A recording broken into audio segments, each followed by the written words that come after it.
വാടി വീഴുന്ന തേങ്ങയൊക്കെ എടുക്കുന്നില്ലേ നീ? അത് നീ കണക്ക് വയ്ക്കാനും നിക്കണ്ട. സണ്ണിച്ചനോട് പറയുകയും വേണ്ട. അത് നിനക്കെന്റെ ഫ്രീ.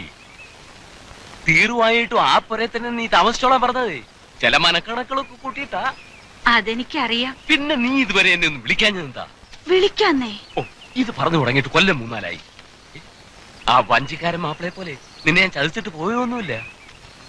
നിനക്ക് ജീവിക്കാനുള്ള വക ഞാൻ തരും. എന്നാ മുതലാളി എന്നെ കല്യാണം കഴിച്ചോ? അല്ല, അതെന്തിനാടി? നമുക്ക് രഹസ്യമായിട്ട് അങ്ങ് നീങ്ങിയാ പോരെ. അതാ മുതലാളി കുഴപ്പം. പലരും തോക്കുന്നത് അവിടെയാ. ഈ രഹസ്യക്കാർക്ക് ഞാൻ ഒരു സാധനം ഉണ്ടാക്കി വെച്ചിട്ടുണ്ട്. എല്ലാവർക്കും അറിയാതെ. കൊല്ലൻ കുട്ടപ്പനെ കൊണ്ട് പ്രത്യേകം പറഞ്ഞുണ്ടാക്കിപ്പിച്ചതാ ഒരു വെട്ടുകത്തി. അതെടുക്കാൻ രാജമ്മയുടെ കൈക്ക് ഒരു ഉളുപ്പുമില്ല. ജയിലിലും ഇപ്പൊ 2 നേരം ചോറാന്നാ പറയുന്നേ. പിന്നെ രാജമ്മയ്ക്ക് എന്താ? പോട്ടെ.